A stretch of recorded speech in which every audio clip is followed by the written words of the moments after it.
Hey everyone, Jordan Malik here from HonestOnlineSelling.com. Thanks for joining us. I'm here live with the founders of the Wholesale Formula, Dan and Eric.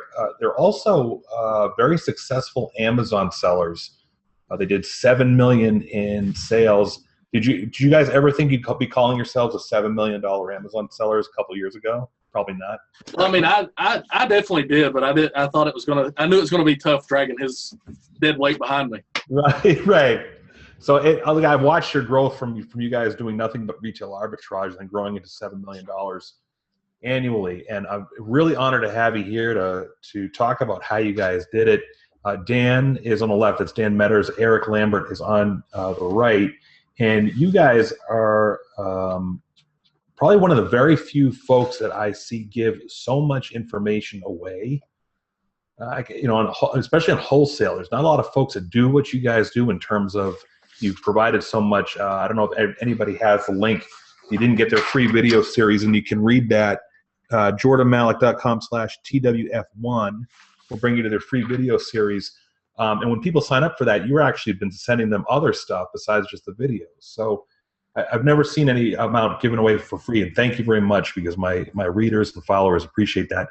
You guys are going to talk today about what to do in order to get started with wholesale, how and where to find awesome wholesale products, how to buy products cheaper than your competitors, and major pitfalls to avoid.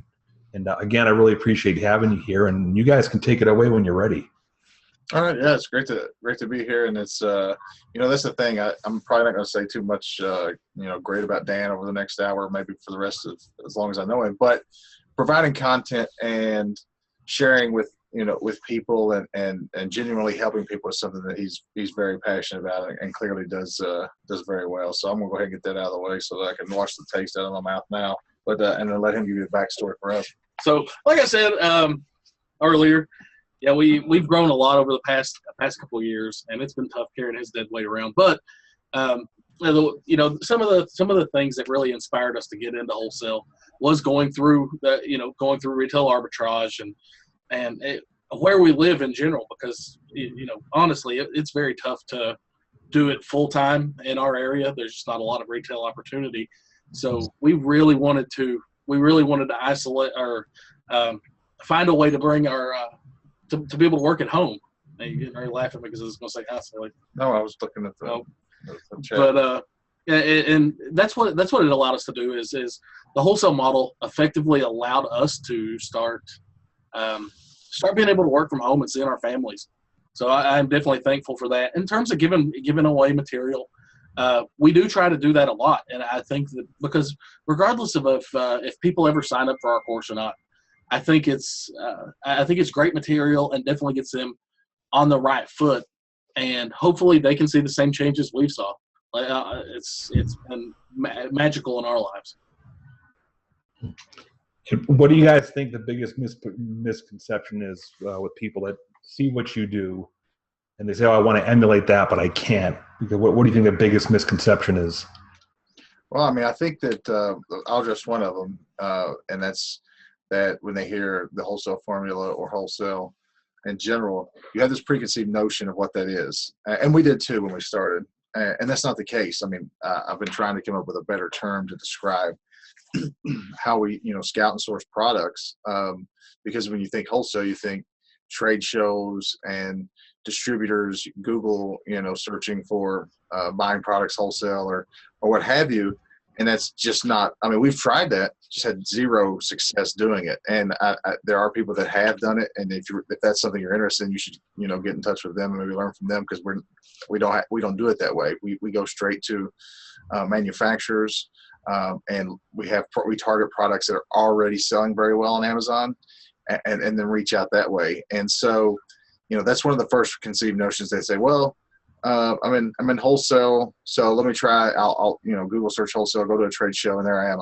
I'm doing the wholesale model on Amazon. It's very difficult. I mean, it's something we couldn't puzzle out. So I feel like that's probably one of the first probably misnomers with regards to what we do. And the second is this warehouse that we're sitting in now. I'm in my office, of course, but there's a 7,000, 8,000 square feet of just warehouse space to my left here. And, people think, well, they've got, I think we've got 10 employees, 8 to 10, somewhere in that neighborhood. We've got this warehouse space, and they think, well, I can't do that, and I don't want to, or I don't even want to. Either way, but that's not, in this day and age, it's not necessary. I mean, everything to this point, even the physical labor, is completely outsourceable beyond, so, with prep centers and these third-party options that are available, it's really amazing that what you can do with just being able to get on the internet and log into your Amazon account these days, or get on Google. I mean, we rely heavily on a few tools in the Google search and Amazon account, but outside of that, the rest of it is basically completely outsourceable. I mean, for me, I think it's honestly the mindset. Mindset plays a huge role in this. It's people hear that, people hear wholesale. It sounds complicated, and they decide that they can't do it. Whenever it isn't very hard. It's not, it's not rocket science. And to grow big numbers, you start one product at a time. That's the thing. Is most people try to look at the end result and think I can't get there immediately. Well, it's true. But nobody does. Like, we didn't get there immediately either. We started with one account, one product, and had success, and then it was a second product and a third product. And that's whenever you start seeing growth. Is whenever you're able to deliver a good experience to your vendors, and you grow up a reference list. And it happens over time. It doesn't start on the first one. I think that's a huge one. He's a little more politically correct than I am as far as talking about, other models work and stuff. Honestly, I think a lot of those models are completely antiquated. I know people do have success with them, but I think our model is vastly superior, to be perfectly honest. I didn't say that. Hold on, I didn't say ours was inferior or even equal to theirs. I just said it can be done, and we just couldn't figure it out. And particularly with the new Amazon changes, our model is. I like to think our positioning is among the best right now, in terms of the way we're doing business on Amazon. And if you talk about all these IP infringement suspensions and warnings that are going out, it just doesn't happen to our model. It literally doesn't happen, because every account that we work with, we're an approved seller. Right. And then brand gating, not a problem for us. We're an approved seller for every product we carry. So if that brand is gated, it's actually a great thing for us. We reach out to the company and get a letter of authorization, and in 2 hours, we've sent that email to Amazon, and they'll ungate us over the next day or two. So It's right back up. So I love I love our positioning in that regard. And it wasn't meant to work out that way. It's just a lot of these changes in the past few months have really, truly favored our model quite a bit. You guys speak with a lot of passion, and I know that for the folks that were so busy doing retail arbitrage, especially this last year, it got really tough. It was a lot of sweat equity, a lot more competition, thinner margins, and some surprise. Even myself, I got hit with a surprise brand gating that it wasn't even on the radar. I sent in like 1,000 Hallmark ornaments that I got from a retail store, like far liquidated, and I couldn't pass it up. But sending them in and then having to get like 500 sent back because Hallmark put a brand restriction down on new. And it's tough. So, thank God we've got wholesale and private label now, and I hope other folks catch on. Let's start with what do you need of people that are just brand new to wholesale? They're asking, what do I need to get started? What do you guys tell them? Yeah. The actual only thing that you need is an FEIN, a Federal Employment Identification Number, which is basically a social security number for your business. And you get that at irs.gov, free, fill out a form, you get it in like 5 minutes. And then you have to take that FEIN to your state and get a business license or a reseller certificate. So that's the only 2 steps that you actually have to do. And at that point, you're going to be a legitimate business, and you can now approach brand owner manufacturers, because they're not wanting to sell to end users; they're wanting to sell to to businesses. So you're going to have that moving forward.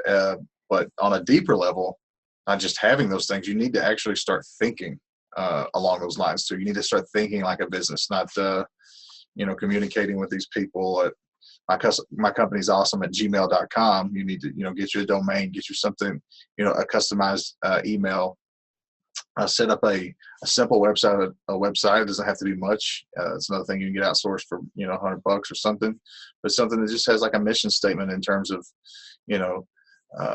what you want to do for these companies on Amazon. And but just change your overall mentality and start taking yourself and your position as a business more seriously, because you're going to be speaking to other businesses. You're going to be presenting yourself to other business people. So to be taken seriously and legitimately, you're going to have to, change that kind of the mentality that we get into sometimes when, with other models. As far as the resale certificate goes, that does.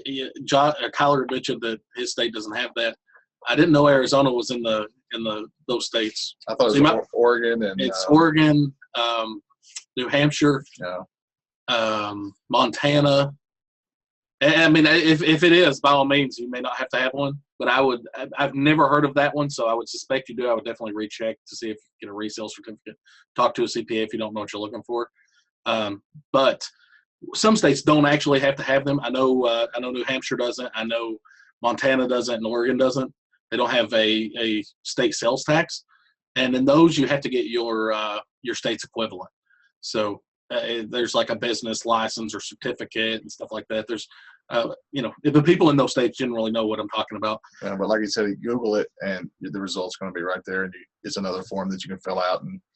And the reason is that wholesalers will not deal with you unless, generally speaking, they will not deal with you unless you have a reseller tax ID. Correct? Correct. Well, that's the first thing they want to see, right? Effectively, that proves you're a business to them. I mean, it's just a common thing that proves you're a business. And if you don't, they don't sell business to consumer. That's right. The thing is, manufacturers generally don't sell direct to consumer, or at least in a wholesale capacity. Otherwise, everybody would just try to set up a wholesale account to buy 3 items. So they want you to prove that you're an actual business. But he hit on the head. I mean, with as far as a resale certificate, that's required, or the equivalent of. And then it's not required to have a website, have an email address, but you are really shooting yourself in the foot by not doing it. Right. And it's not something that's difficult. It's not something that's hard. And if you can't do it yourself, I probably couldn't build a website. But the thing is, it's actually not cheap, or it's actually not expensive to get done. You could go on Fiverr, you could go on Upwork, you could get somebody to do it for probably a couple $100, and you'd have that all ready to go. Right. Yeah, it is. There's so many tools out there today to get yourself a web presence, and anybody can do it. So you guys touched upon how you find wholesale products. You call it reverse sourcing, and really, to me, it's just the way that it should be done, no matter how you source products, is because you guys are starting with identifying what's selling well and has a certain amount of competition, et cetera. So can you get into a little bit how and where you find awesome wholesale products? Sure. Yeah. I mean, I'll summarize it, and then Dan will, expand upon it. But I mean, we search for products where we intend to sell them. Amazon gives you all that data. I mean, they give you a sales rank that's going to give you an estimate of how much to expect with extensions and plugins and sites like Camel, and Keep. But they give you historical data. It tells you what the sales rank was, a year from a year ago, and what price it was selling at. So it's insane the amount of data, and it's just literally right there. So that's it in a nutshell. But yeah, I mean, with us, we start on Amazon. We're looking for just a set of certain criteria: how fast the product sells, how many competitors. Here's a major misnomer with Amazon: is people will look at a listing and say it has like 24 sellers, and they're like, "Oh, that seems competitive." It doesn't matter. It doesn't matter how many sellers are on a product. It doesn't matter how many bystanders are watching a product sell. Like, for example, if let's say this product's $20 and there's 4 people selling it at $20, and then there's 20 people listed at $30. Are those 20 people at $30 ever getting a sale? No, we're not. They're just watching the action. They're just watching the action happen. And so for us, it's about how many competitors, how many people are actually down there trying to slug it out and get sales. And in that regard, we are only looking at competitors. And then we care about our equity of those sales. And what I mean by that is, effectively, if a product's, say, selling 150 times a month and there's 2 sellers, then what is our equity, because we're going to expect to come in there as that third seller, and it's about 50 sales per month. So that's the three major components we're looking for. And then there's one unknown component in that, and it's price. How much do I have to pay for this item? And that's what we figure out whenever we connect with the manufacturer. And it does a really good overview verbally. The videos that Jordan had put up there earlier, the link to those are going to explain it with some graphics and probably a pace that's going to be a little better to understand. So if you're having trouble maybe like getting it in your mind's eye, those videos are going to give you a really good dig into it. So you're saying they're better than the description I just gave? Yes. All right. I mean, I don't have any better answer than that. Well, I thought that. Oh, you're muted again. Hold on. Sorry about that. Yeah, sorry about that. So you guys have kind of mastered the technique, and you cover this in your videos of identifying products that are being sold by major brands, but there's a way for you to look at them to say, okay, there's really not enough competition here where there could be, or there's too many sales and not enough competition in there, essentially too much profit.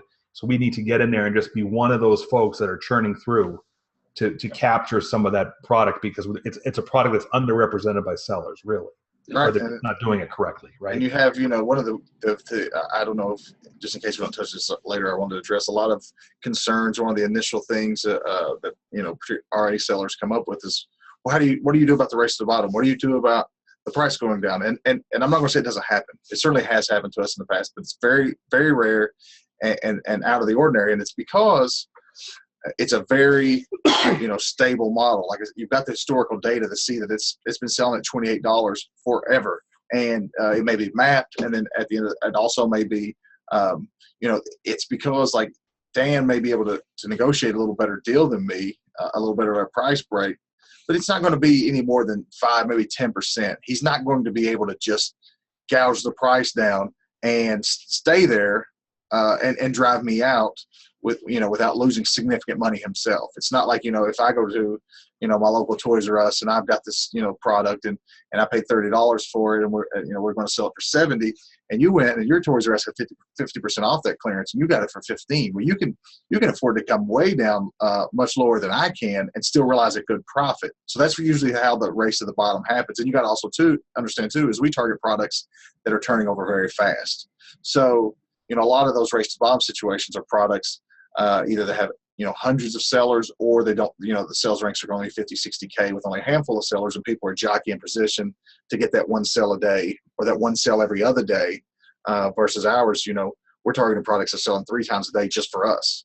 So if in his situation where he said there were 5 relevant sellers, that means that product's selling 15 times in one day for us to be considering it, generally speaking. So that's how it really protects itself and insulates itself against the dreaded race to the bottom. And then in the event that it does, I mean, it has happened with us before, whether it had a map and the manufacturer won't police it, or their sales channel is completely out of control. Like, we don't know where the product's coming from, or we don't have any idea how to get it under control, and just basically shrugs their shoulders. We liquidate the product and we're done.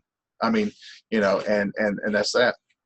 So generally speaking, the race to the bottom that a lot of us have seen are really sellers engaging in retail arbitrage, where they found a killer price, but it's quantity of 1, 5, 10, 15, a long tail item, etc. And that's where they're seeing that. They don't realize that when you've got a bunch of sellers that are sourcing wholesale properly, like you guys do it, and then sell it on Amazon, that kind of just fades in the background. That really doesn't become an issue.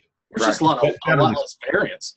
If you think about it in terms of less liquid items, or more longer tail items, that item may sell once a month or twice a month or something like that. Well, you kind of need to be the next sale, right? So you start to see, people trying to position themselves to be that next sale theoretically, and you tend to see that kind of action on slower selling items because it's more necessary if you're tight on capital and stuff like that. Whereas the items we're selling, we sell lots of them. So you see less jockeying for position and more settling. And I really wanted to push and talk about MAP because, sometimes if anybody doesn't know, MAP is minimum advertised pricing. Jordan's already crushed you. Oh, okay. Well, I mean, in case anybody didn't want to read, they're lazy. But yeah, so minimum advertised pricing. To give you an idea on a product that we picked up today, it sold a little bit less than we typically target. There were 3 other sellers on this product. It sells about 300 times a month.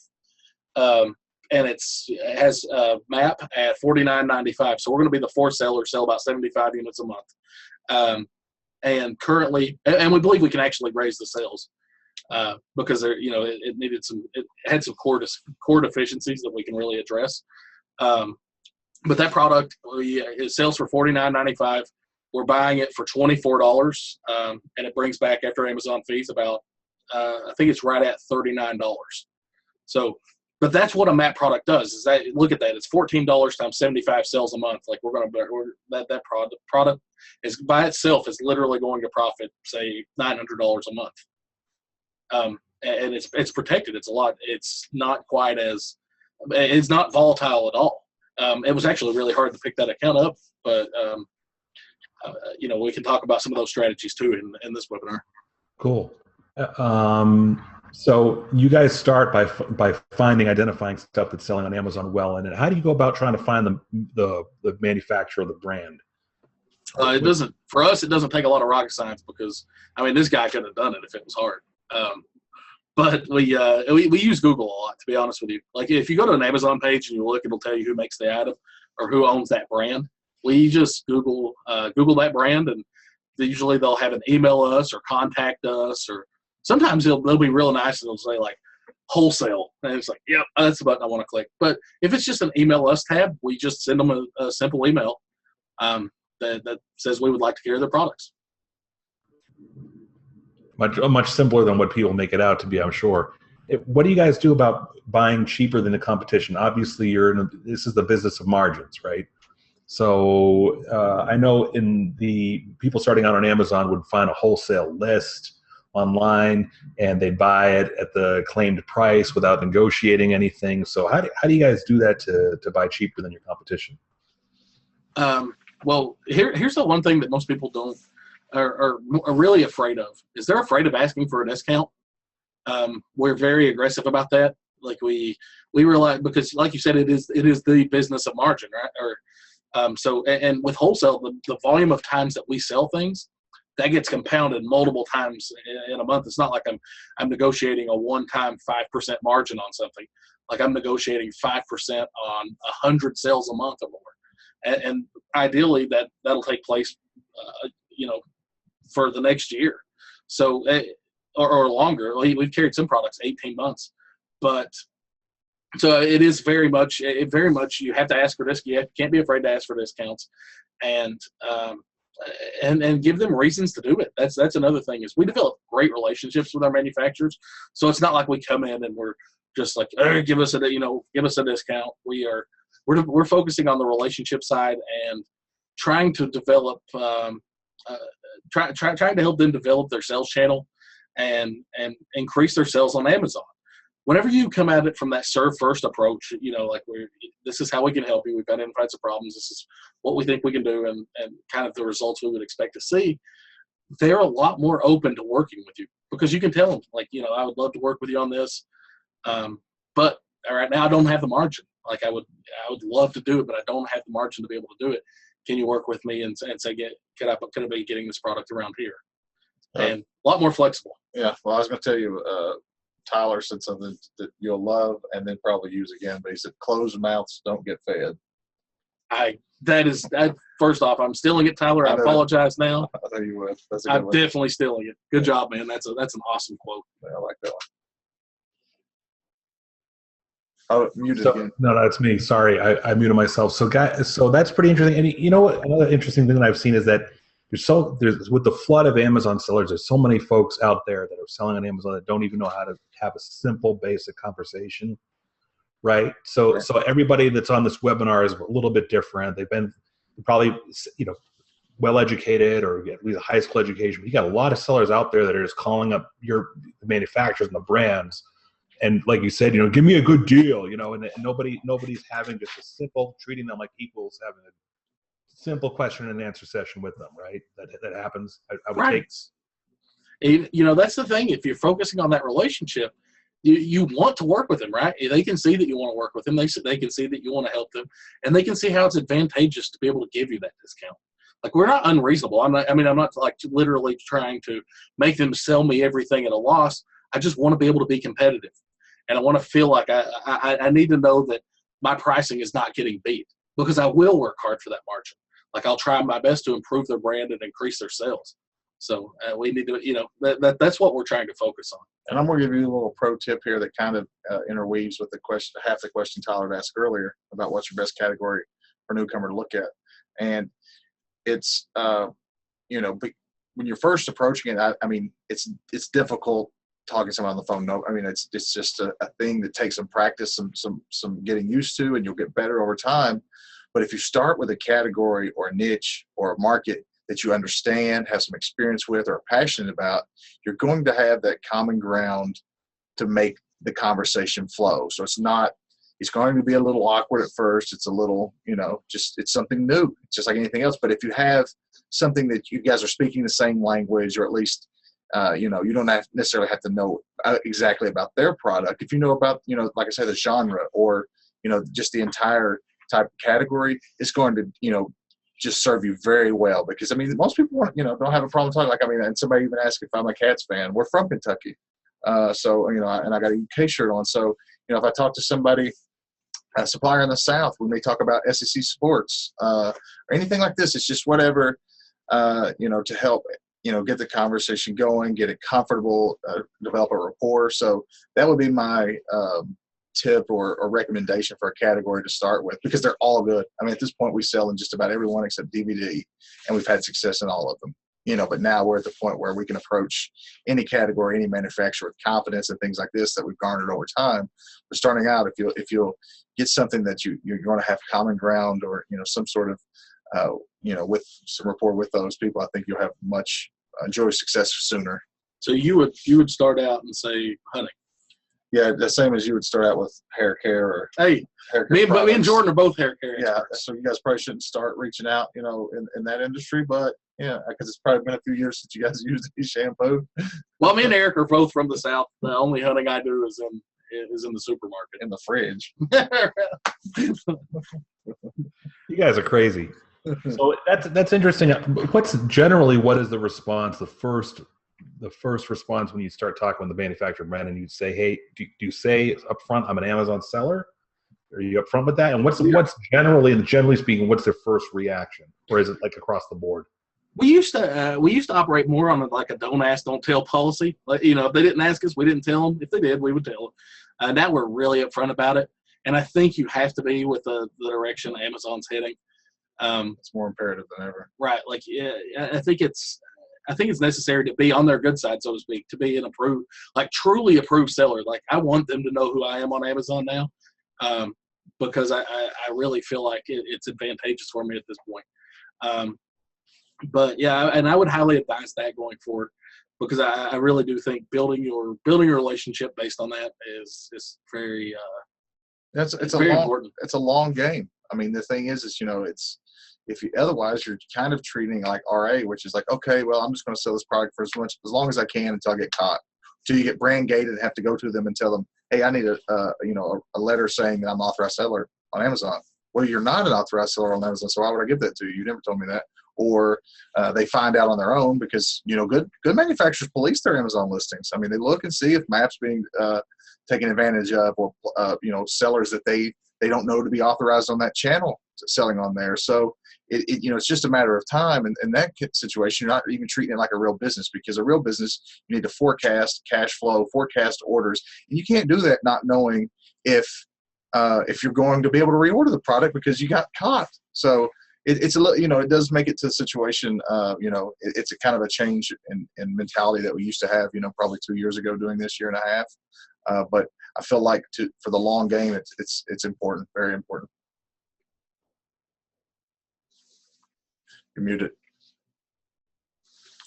Sorry about that. That's my. I got a question that somebody just asked. Indigo Willman says, "Would you sell a product that Amazon is selling? And when you identify a product to sell, would you sell something that Amazon is already selling?" We don't compete against those guys. Those guys are Those guys are way too They tough. do it better than us. We're pretty good at what we do, but They do it better. they figured it out a little earlier than we did, and they actually do strong. There's plenty of opportunity outside of that, right? So your answer seriously is no. You won't compete against Amazon because they have buying power that you guys don't have.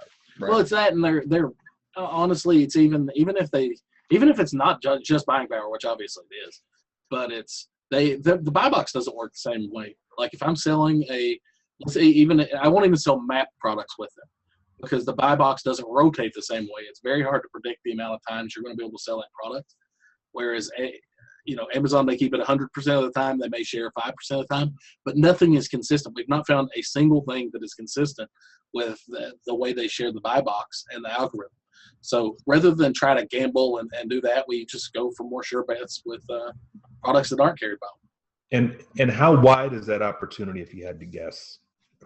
Everybody's thinking, well, Amazon sells everything. So. I'm pretty sure they carry. Isn't it something like 13% or 15% of items of the products they stock? Yeah. I read there's some random figure. I don't know how. I think it's in that ballpark. But you got to understand too, they're really. I mean, that's the thing too is we target smaller manufacturers, smaller brands. I mean, I'd say out of all the products we carry, you may be able to recognize by name 5% of them.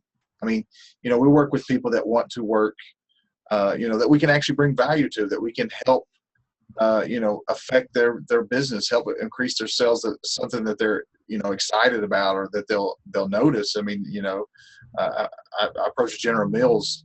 I mean, I can't do anything to increase, Eat a bunch of their cereal. I mean, I definitely do that already. So, I mean, I can't really, I'm not going to make an effect on them. So we work with manufacturers and brand owners that are a little, a bit smaller, mid-market kind of things.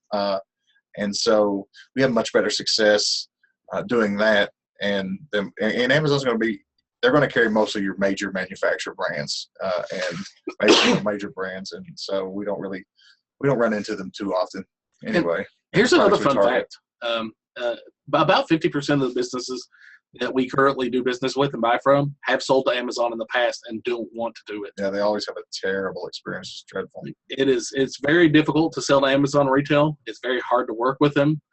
And for a lot of companies, they've started realizing that it's easier to work with third party sellers, easier and more profitable to work with third party sellers. So I think that trend will continue too, and there will be more and more opportunities on Amazon. There's more and more products added every day, so I feel like it's very ripe. Cool. Do you guys? Let's talk about some pitfalls, and then we'll open it up to some questions and answers. Okay. Pitfalls to avoid. What do you guys suggest? What are the first 3 to 5 common mistakes that sellers make when they're doing wholesale, sourcing wholesale? I mean, the one that comes first and foremost on my mind, and also the most important, it's also the easiest one to just continue to fall into, and that's giving up too easy. People take no personally. You take no, and you think they're turning you down or turning your business down or turning your money down or whatever. It's just, that's not the case. It's just a situation where either they're not at the right place with their business where they want to be able to deal with this, or they don't even know that there's a problem. Oftentimes when you ask them, we call somebody up and they say, "Well, we're not taking any more. We don't want any more Amazon sellers right now." And we tell them, "You're right. You don't. You need better ones. You need somebody that knows the platform, somebody that's going to work with you, somebody that's going to, help, protect your brand and image in the way that you would want." So, and then just ask them, what are the problems? Why are you not taking more sellers? There's got to be a reason. It's not arbitrary. People don't just wake up in the morning and think, "I just don't want any more Amazon sellers today." There's a reason behind it. So, and I found in life in general, people enjoy talking about themselves. So you ask them, what are your problems? Tell me about yourself. Tell me about, what you, and most people are just willing to rattle off. They vomit on you. I mean, vomit the problem. And then you can start, understanding their mindset, mentality, and then see if there's anything that you can do to help alleviate that, because then at that point, then you've completely blown their mind. You've baffled them. You've, shocked them, because it's another thing in this society. It's not give first. It's not, it's more about what can I do? How much profit can I make and things like this. So that type of, just giving up too easy too and taking no personal, as it's really not. And it's a matter just understanding that it's business, and if you can't get there with it, there's tens of thousands of other opportunities out there. I think a big pitfall, honestly, is not embracing your model. Well, I think this is true for every model. Like, a lot of people try to do things that that just doesn't make sense in what they're trying to do. For example, what is the advantage of wholesale? It's being able to buy product in volume, right? Like, why would you buy slow product? Oh, why would you buy a product that didn't take advantage of that model? So I think that's a big one. I think another one is not concentrating on cash flow. Like, if you buy a lot of data inventory, it's much easier to lose money on a fast selling product than it is to make a dead product sell. And I feel like a lot of people don't really realize how important it is to keep their money moving if they're wanting to grow their business quickly. And I want to go back and circle back, because I just feel like it's so important about giving up and how this model works and has worked for us. 2 years ago, we were able to invest barely, I guess it's 2.5 years now, geez, and a little over $4,000 in our full-on onslaught into the wholesale foray. That's all we could spend. We had more money to spend. That's all we could spend. We didn't know how to acquire products properly. But in that 2.5 years, to show you how it grows and stacks on top of each other, we carry about 600 products now. And why you should, when you hear no, you just got to continue moving forward till you get the yeses. Because once you get that yes, like I said, you don't see the price degradation. You don't see, we still restock over 95% of our products month over month, to the point where we're now at like, 600 active, with about 700 that we restock. And, even our top performing SKU, as about 4 months ago when I looked, we did a month of like 650K. And our top grossing sales SKU was only like 16K. And then our next was like 12K. And the next was like, and then they dropped to 9 and 8, and there was a bunch in the 8K range. But it's a matter of, building blocks. And the good thing is they don't get pulled out from underneath you very often. So it's just knowing that when you get to that yes, it's basically a yes forever. So you're getting to draw on that month over month over month and build a portfolio, so to speak. So that's why it's really important not, to be able to change your mindset, not take no personally, and build that, because a yes is basically a yes forever. I did want to point out something he said that was really important and easily overlooked, is our business is not built on home runs. Right. It's not built on, we got lucky on one big deal. It's every deal contributes to our growth. And I feel like that provides you with a lot more stable base, because I don't have to I don't rely on any one product. I have 600 performers. I have 600 products that are contributing to my sales. And right. I feel like that, I don't know if that's, I don't know if we don't call that going wide or deep. Like, that's just adding a line. I call it diversifying your risk. Yeah. Definitely that. When you do that, because you're not relying on one product or one home run, you got 600 base hits that are constantly rotating for you, right?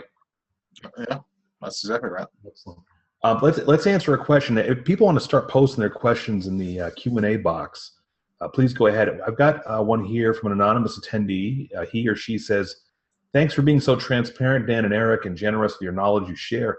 Any help in your wholesale formula, the full enrollment course, and getting approved in gated categories like beauty and health and personal?"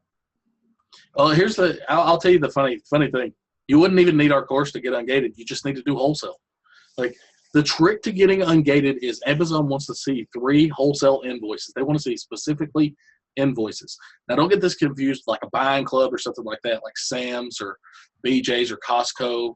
Those aren't wholesale. They do sell at wholesale prices, but anybody can go in there. It's accessible to consumers. So what they're looking for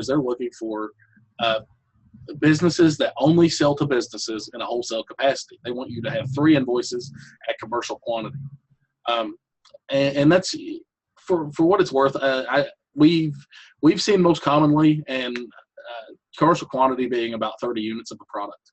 So set up 3 accounts with I always suggest straight with manufacturer, and order 3 products you want to carry anyway. And that you would recommend that just to get ungated. That could be any 3 manufacturers. That could be big, Yeah. small, North Korea manufacturer, Vietnam, Canada, U.S. doesn't matter, right? I probably wouldn't do North Korea. Well, okay. But, If anything comes with a big red button, you just don't push it. Right. But outside of that, yeah, anyone. For another thing we didn't mention is all of our products are sourced domestically. Not like literally, we have one loan wholesaler in Canada and one in the UK that we deal with. Outside of that, it's all of our stuff's domestic. Excellent. Here's another question from Ifraz Nazir Cardi, and I'm probably messing up his name or her name. And we're going to get to everybody's questions here. He asked, and I think you might have answered this already, how much did you start off with in wholesale? Well, we set aside $10K to give it a go, but we were only able to spend a little over $4K in the first month because we didn't know how to, and even that was probably not that great because we were at that time we weren't doing reverse sourcing. We were doing, Google searching wholesalers and buying from distributors and figuring out that wasn't going to work. So, but yeah, it's probably the first 30 days we spent a little over 4K buying products. And here's the thing with that is you can start with less than you think you can because it's hard to spend that first dollar, isn't it, man? Yeah. Like it's hard. But I mean, generally speaking, just not necessarily based on ours or anything, but we found that people have most success if they have about 2 to 4K that they can invest in products that. Here's the important part, and this is what you listed. Not just have 2 to 4K, have 2 to 4K that you can invest without making an effect on your daily operation. Like don't take next month's rent or the next 2 months' rent and supply it in a product. And then that's, the way we target products, you will get that money back over 30 days, but you don't want to be making the rest of your business decisions based on 1 or 2 wholesale purchases. So like, I feel like you can get started with as little as 2, 3K or something like that, but make sure that it's money that isn't affecting your day-to-day operating, decisions for your business. Excellent, thank you. And we're taking everybody's questions. If you want to type a question in the chat box, we're going to try to get to all of them. Corey Strawn says, what part of Kentucky are you from? I'm from Shepherdsville. Go Cards. Go Cards. Who are they? That's local team? Louisville. That's Louisville. We like to call them the evil team. Okay. All right. What kind of profit margins should you expect with wholesale? Great question. Yeah. Realistically, I think this is one of those varying things. Like you can target higher margin stuff if you have less capital. But a realistic number is, if you factor in Amazon fees and buying at Keystone prices. Keystone means 50% of retail is pretty typical. Generally about 30% ROI. Again, that one I was telling you about earlier, that one's ridiculous. Right. That's what you say is bringing back $15 after $15 on 24. Yeah, so that's like a 67% ROI, which is phenomenal. But those aren't going to be the most consistent performers for you. Right, it's going to tend to be like 30% ROI products. And the thing that I like now that you really don't understand until you start engaging the wholesale and private label is somebody who does retail arbitrage will say, well, gee, my average ROI is 50%. Why should I be doing wholesale? But they forget about the amount of time. I sent this to a reader today who was asking about your wholesale formula program, and I forgot how I phrased it, but there is the amount of time and sweat equity that somebody's doing with a retail arbitrage per dollar earned is going to be far more time and sweat equity versus wholesale. Yeah, right. Or even private label. Right? You're out there earning those dollars. That's the thing.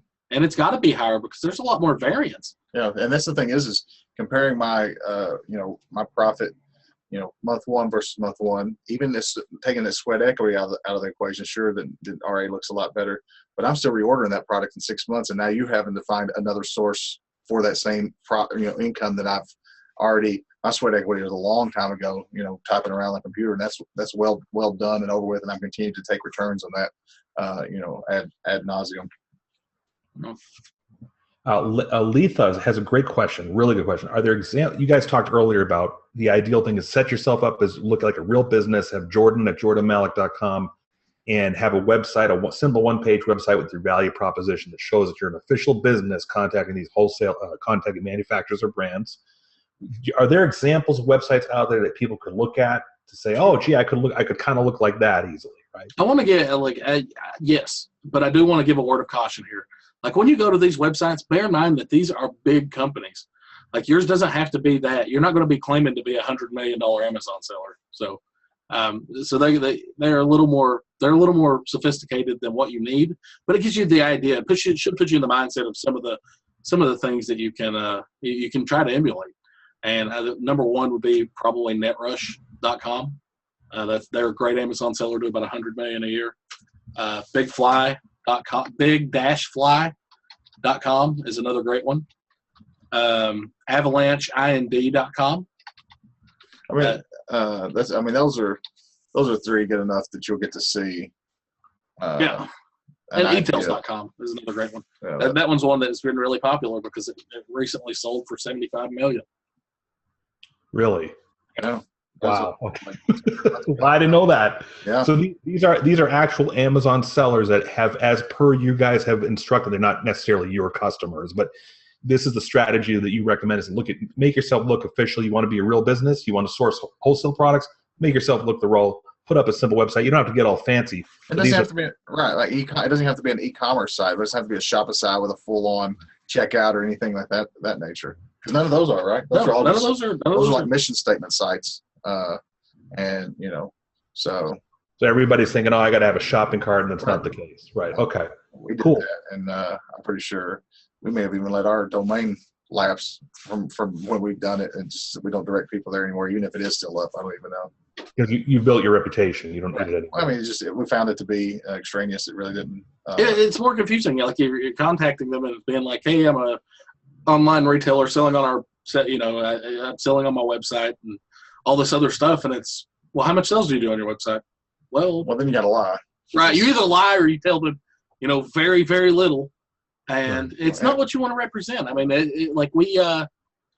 we felt like we needed it initially. And then over time, it actually, I felt like it detracted from what we were trying to do. So we're just as successful without it. We're just trying to be the best service provider for Amazon.com marketplace that we can for these brands. Right. And I've heard of plenty of cases, I think myself actually one of them, where somebody didn't even ask to see anything. So, I mean, yes, ideally people would have, if you want to have a big scalable business to be able to contact big brands again and again and again, you need a proper domain in your website, which is easy to do. There's some folks out there, myself notwithstanding, who just by luck got a wholesale account and have to show anything.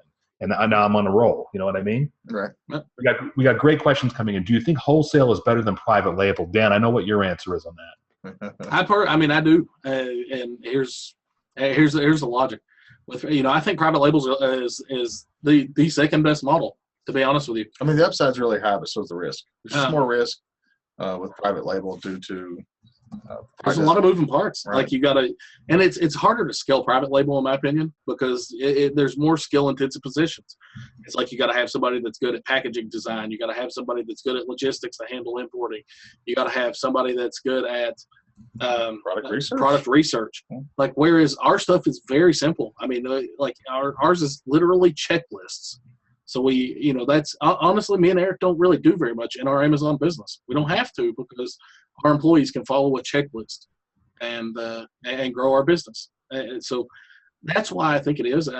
But I do think private label is a great model. Yes. Excellent. Okay.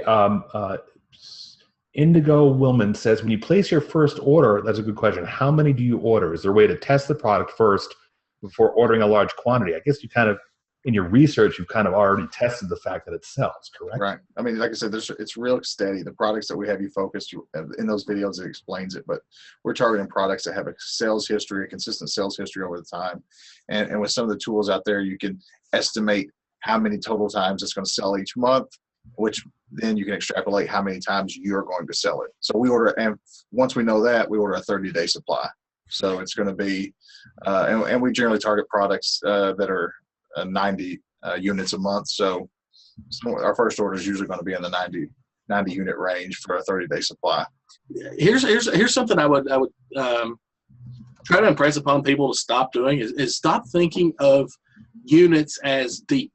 Like don't think of it because I bought a lot of units, I went deep on the product. To give you a perfect example, let's say I bought 400 of something. Is that going deep?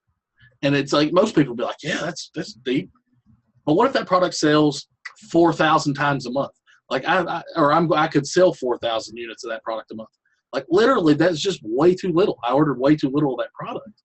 So it's start thinking about your products in terms of time. Like how long does it take me to achieve sell-through on this item? And that should define how deep and how deep you stock it. Here's a great, thank you for the answer, Dan. Here's a great question.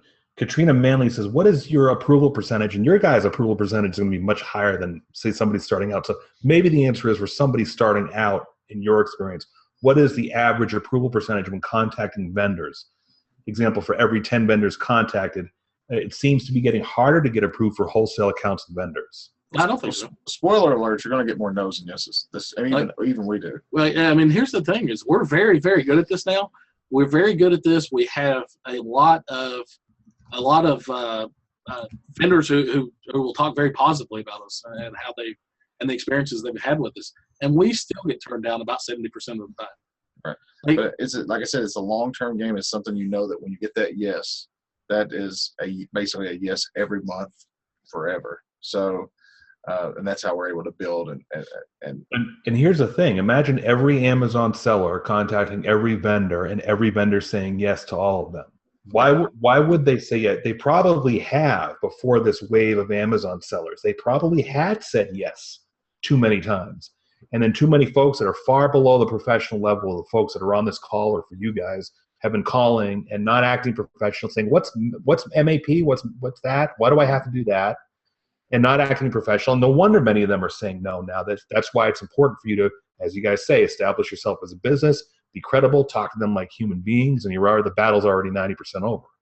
Here's another spoiler alert. We like when companies tell us no.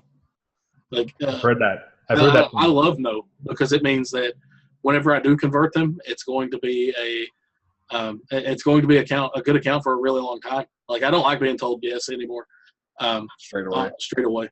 So we try to work. We concentrate more on the ones who tell us no. To be honest with you, and because that's what we're looking for. We're looking for people who value their brand and value a good relationship. A good relationship, right? And to give you an idea about that, like if you focus on that, most people focus on the volume of relationships they can build rather than the quality of a relationship they build. If you focus on that quality of relationship, it doesn't take a whole lot of accounts to do really big numbers. Our numbers I don't think our numbers are very big, but that's 200 accounts that produce $7 million, and that's a little bit of that is we could probably trim that down just a touch and focus. I feel like we could probably focus a little bit more and be more effective there. But there are 1.3 million brands on Amazon. There are 1.3 million brands. So think of how small 200 of that is. Like it's not even a fraction. Very interesting. It is actually a fraction. It's 200 divided by 1.3 million. But I know you're the worst. You're the actual worst. I know. I'm trying to laugh. But, success breeds contempt. I'll tell you. Listen, these questions are great. You guys have time for more? Sure. Yeah. Okay. Here's Anonymous. Anonymous says, "Do you have any experience with products that start dying on sales that you wholesale, and how do you handle the situation?" You might have already answered that. I think you say you liquidate if you have that problem. Well, not if they don't die on sales, because the research that we teach in the videos, it's consistent, steady selling products. We've never had one. We've had one.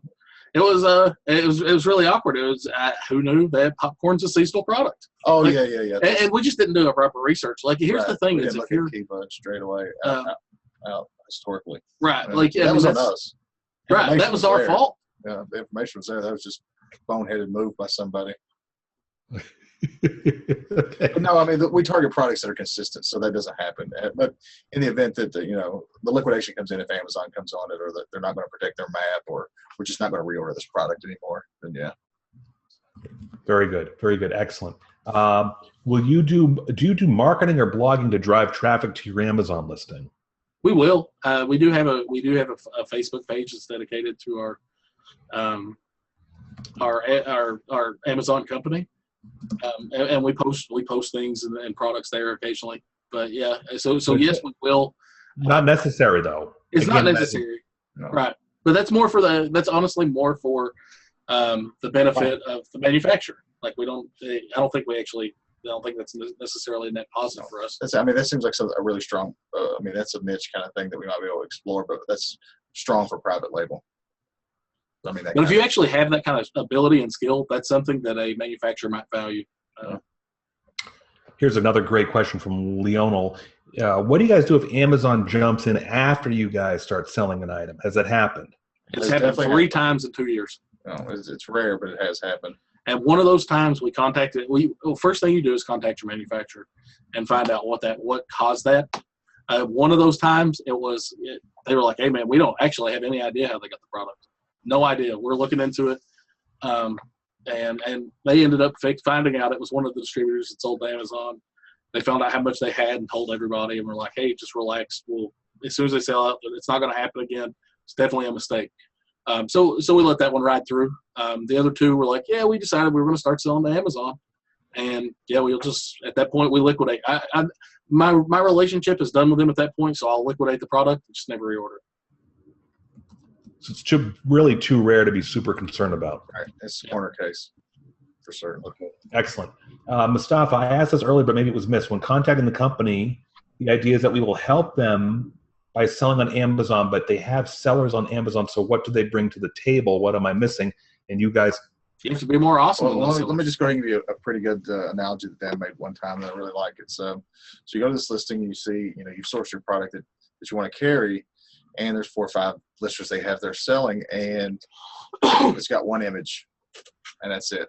Maybe terrible bullet points, but as a good Amazon seller, you should know that you can have up to 6 images. The first one has to be 80% of the picture, 20% white background. The rest of them can be lifestyle shots, help promote the product, because that's the thing, is that the only way you can interact online is pictures. So the more engaging the pictures are, the better conversion will be. So all these sellers that you're afraid have already told them everything or already selling on Amazon, yeah, all they're doing is getting orders and selling their product. But I can improve these. I can make these images. Get some lifestyle images up there. Improve the bullet points. Improve the title. I can do things that actually will significantly increase the number of sales for everybody on Amazon. And these are the kind of things that they're going to respond to. So right, but of those 4 or 5 sellers he's talking about, nobody mentioned it. Nobody mentioned it to the manufacturer. Right. Nobody ever said, hey, maybe if you put these 5 extra pictures up. You got any stuff? I saw some stuff on your website that showed, say it's a knife, showed somebody in the kitchen cutting some vegetables up, and maybe not the psycho thing, but just like maybe cutting some on a cutting board, some things that let people envision what it would be like to have their product or experience their product. Like I use those on Amazon. I think they're going to really help your listing, help conversion, and these are the kind of things that they really respond to, because then you're talking about something that directly affects them positively. And the rep that you're on the phone with can look like a hero to say, hey, yeah. boss, we need 5 more images. These guys are experts to tell we get higher listings, higher rankings in the listings, et cetera, if we follow their rules, right? That's exactly right. So you're right, though. They don't need more Amazon sellers. They need better ones. Right. Good quote. I like that. Chris Detmar says, do you guys do any sponsored or PPC campaigns? And that's more of a private label thing, too. I would think you guys don't do that. We have on a handful of products, and generally, a lot of times, you can tell them we think that it would help their product, and we'd like to do it, get sales up. We really think it's going to help if we get their sales rank up and more relevant search engine. And oftentimes they'll subsidize the campaign with free product or discounted product, because it's mutually beneficial.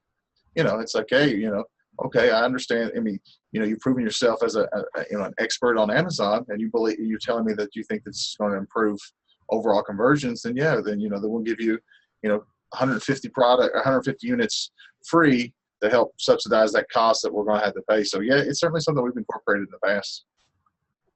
Excellent. Good answer. Katrina says, does your wholesale formula, that's the full course, by the way, you can get it at the wholesaleformula.biz, the wholesaleformula.biz, or as I've mentioned in the chat room, jordanmalik.com/TWF3.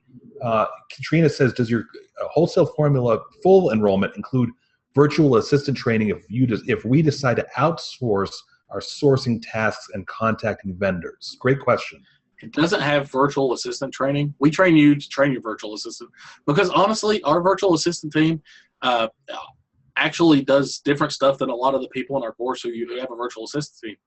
You're probably going to be starting with one virtual assistant who has a couple more tasks than ours. Like ours is a bit more streamlined. There's a lot of conversation, a lot of things that'll help you train your virtual assistant in our course. Like we have quite a bit of resources, but it's not a core component of our course. It's more in the file section in our groups. And I think it's important to say that it's the wholesale is not a one size fits all in terms of training a virtual assistant. Some like you said, my virtual assistants only let them touch certain things. Other virtual assistants do a whole bunch. So that's the great answer, Dan. Thank you. Thanks, Katrina. Here's another one from Chris. Do you buy the goods from the manufacturer or do you get them on the equivalent of consignment? Do you have any risk? Do you have any risk on refunds? Refunds. He's asking about basically, is it drop shipping? No, it's not drop shipping at all. We do buy the products and own the products before they get sent to us. In terms of refunds, yeah, I mean that's just part of business. It's a write-off. In our business, it's about 1.2% of orders are refunds. And while we might be able to haggle around, recontact the manufacturer and say, hey, these are returned. I mean, it's just easier to write it off as a loss on the end of your statement because we're a profitable business. So if you're profitable, that's a good thing about it. It's just a matter of time. I mean, if the return rate was really high on a particular SKU, that's something you may want to address. So by and large, it's just not a thing for us. We just write it off and move on. Great. Here's another question from Corey. Do you try to build the listing for the products at all? I think he's saying to get more reviews. As far as we don't build listings. We focus on established products. We actually do use email follow-up sequences whenever it makes sense or whenever we feel like it'll help the product. But honestly, most of the products we target that sell in the range that we want have plenty of reviews. More of it is if they have some bad reviews that aren't related to their product and packaging, you can appeal those with Amazon, and we'll do that on their behalf. So you guys do use email follow-ups? Yeah. To get more reviews in. Okay. If we feel like it'll help, yeah. All right. Excellent. Okay. Mustafa says, not a question, but I want to say thank you very much for everything. You guys are honest, and I appreciate you taking the time to doing this call. Excellent. No problem. Much appreciated. He says, everybody but Dan is nice.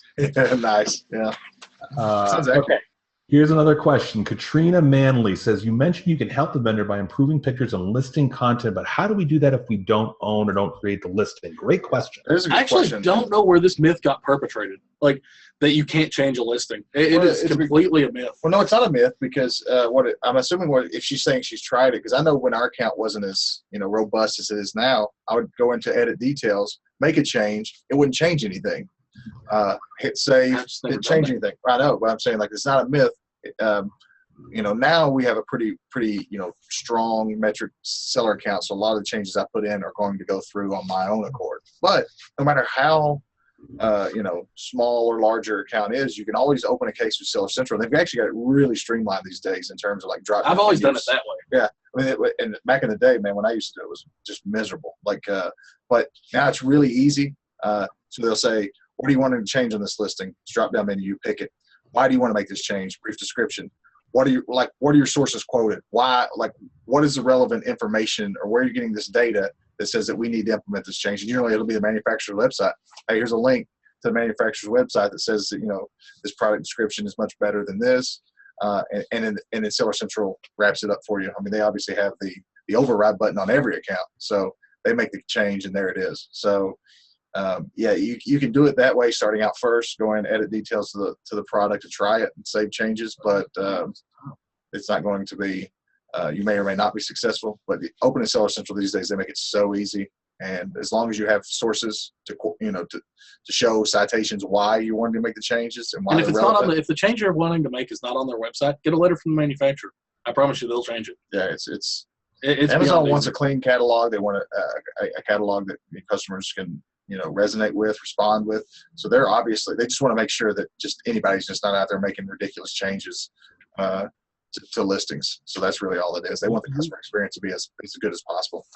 Regardless, to answer the question in another way, regardless of your level as being a seller, whether you've got good metrics or not, if you're able to point to the actual manufacturer's material, there's a pretty good chance that Amazon is going to say, okay, yeah, we're going to make that change for you. Exactly. Yeah.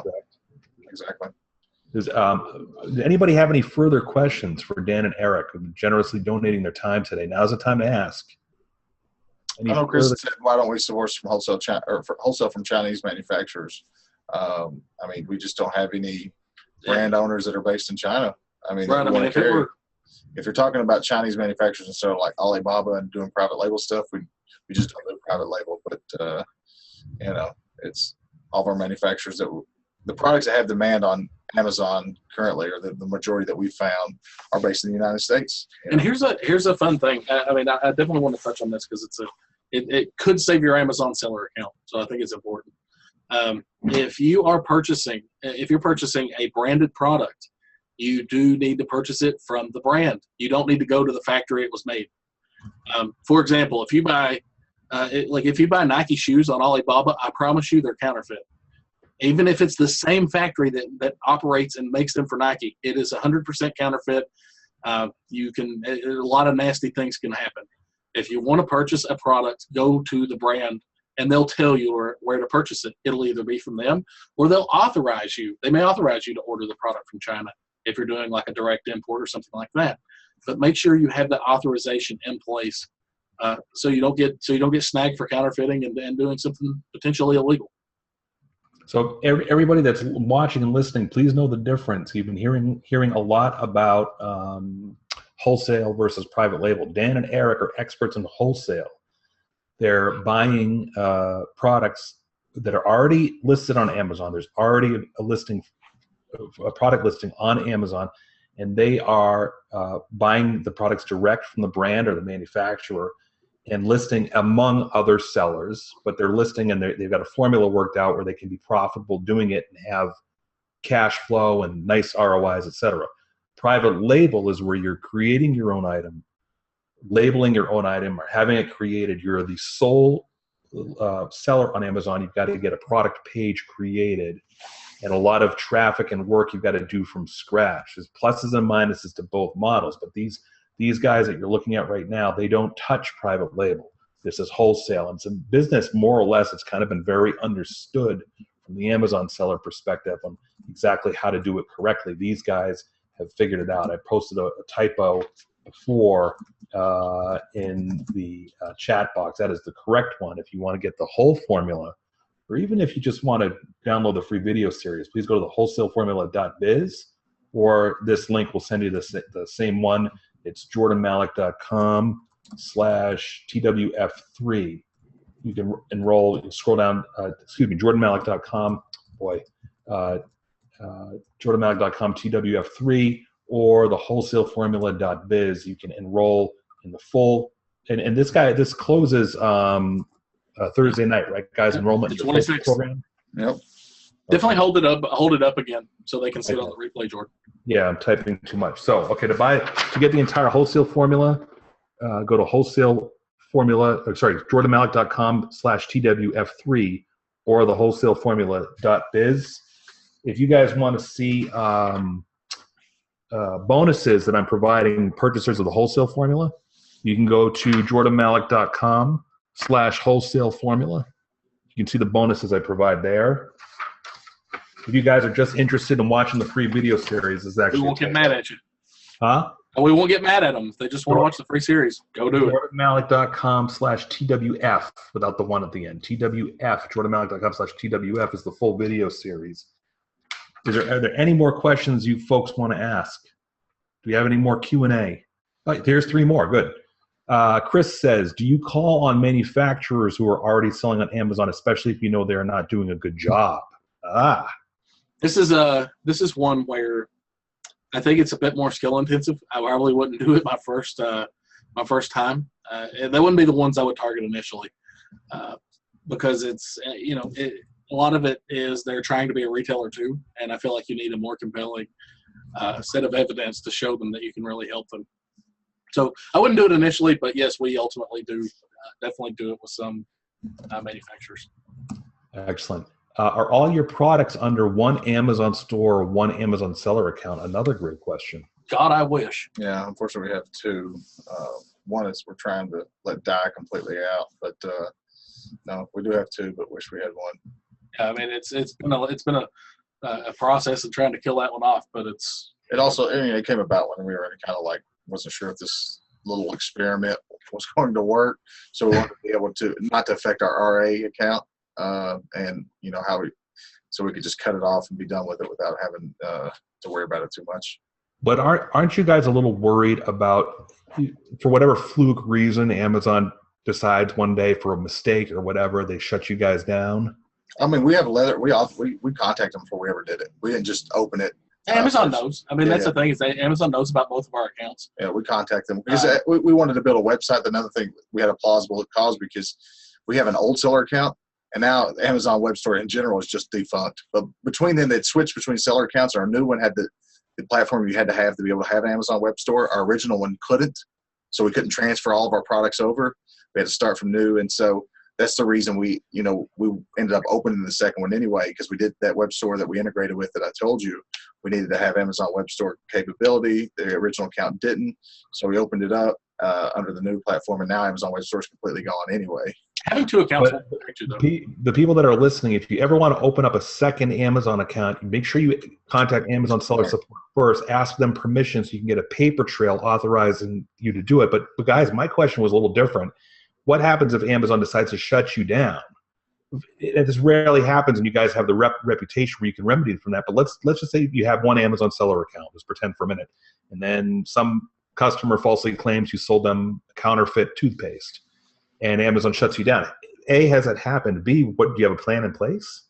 We've never been suspended. The worst we've had is couldn't send shipments inbound for 2 or 3 days. We got a little a mix up with our shipping. Inbound shipping labels and stuff, and you just have to submit a plan of action explaining like you understand what you did wrong and how to remedy it. But we've never even come close as far as as far as counterfeit claims, yeah, we've had them. That's the thing is the more products you sell, the more awkward customer situations you're going to encounter. We sell about 35,000 products a month, so it's going to happen. As far as a counterfeit claim, we're able to submit instantaneously. Manufacturer direct invoices. So like invoices don't get cleaner than that. It's right. Not a big concern because we submit that. If they want anything else, we're able to get a letter saying, yeah, we're approved sellers and things like that. And that's why I'm really comfortable with our model. Whenever we were more involved with RA and things like that, it was a bit more concerning because you don't have quite the same paper trail to show that your products are incredibly authentic. But yeah, as far as what if Amazon shuts our account down, I mean, we've not really, for better or for worse, we've not really ever worked on a secondary plan. We're really focused on Amazon, and we never we don't tempt fate at all. If they tell us, hey, get this in line, we get that in line. Like we don't ignore or read. I have a virtual assistant who checks my account every day, and literally checks our account to make sure that everything is being followed. That's her only job, is to make sure we're in compliance with Amazon regulations and rules. You need to package that. I'll help you sell it. That's good information for somebody to have. Seriously. Okay. Caleb says, are your products shipped directly to Amazon from the manufacturer? Some are. Some are. Yeah, we do some. Of that. Yeah. Okay. Tyler Wilkinson, how many products do you plan on getting to? Different SKUs, I think he means, right? Right. I'm assuming that's what he's talking about. Sure. I mean, we don't have any. There's no too many. Right, and we don't have a goal. Like it's not like it's just we just continue to add to to our list of amendment or SKUs that we continue to restock. So there's no goal there. I wish I had a better answer, but there's quality over quantity at this point. Yeah. Excellent. You guys have been so helpful. What else do you want to add? Anything? Because we're out of questions. Well, I mean, anybody that's like I said, we discussed a little bit, and it'll become more clear for anybody that watches those videos and gets the information. And if even if wholesale, maybe you're not that interested in wholesale or don't even want to do it, if you sell on Amazon at all, watch the videos because there's great information on just how to analyze product in general. And there's some cool bonuses. Oh, you're talking about attached to the video, Yeah. PDFs to download or something? Yeah. Yeah, so I mean, There are. you've got invest a little time in yourself and your business and just watch those regardless of, whether you feel like wholesale may or may not be for you. Excellent. So everybody check out at the wholesaleformula.biz. You can either enroll or you can get all their free stuff, the wholesaleformula.biz. We're getting some thank yous from folks. Caleb says thank you. Chris says thank you. More Q&A, guys. Look at free Wednesday night, 2 nights from now, free Q&A session. Do you guys give everything away for free? Do you starve? I can tell by looking at both of you, you're not starving. I shouldn't talk, but I mean, you give so much away for free, you should be starving. It's the thing is like it's just about a situation where there's really not anything proprietary anywhere. Right. I'm not sitting here to tell you that our course is proprietary. I feel like it is revolutionary in a sense in the way that it's presented and some of the way that it opens up your mind some, but it's not proprietary. It's not, and even if it were, as soon as the first person took it, it's not proprietary anymore. I mean, so it's not necessarily about, it's about, a community, a mindset, and learning in a way that is proven step by step exactly what we went through and how we feel like, and it gets updated constantly too as we change directives. We put that in there too, like that we're having better success, doing it this way than that. And so, that's what it is. It's, it's not, so the information itself, while very powerful, and you can certainly take it, apply it, and have a success on your own. What the course offers is something more than that. And it's, it's about it's about the sum being greater than the parts. Information's a bunch of parts. The sum of the course is greater than just the packets of great information in it. So to us, it's never been the thing like, I don't feel like we sell information. Right. I mean, we focus on, we have a pretty deep focus on helping people succeed, to be perfectly honest with you.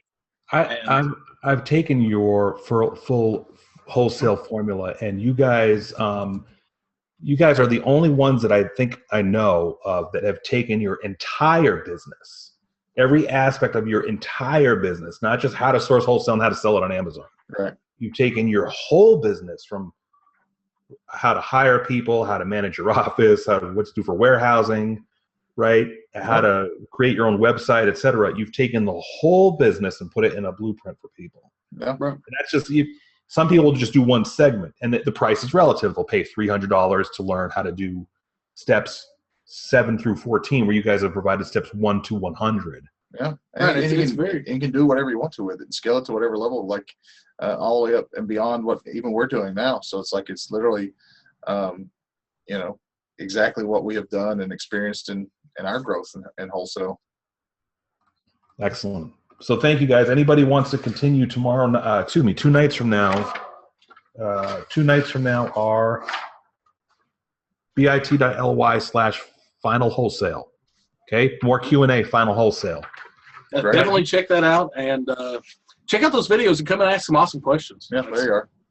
That's what we want. All the content you guys put out is top notch, and I really appreciate your time taking time out tonight, answer these questions, giving us a lot of free information. Very helpful.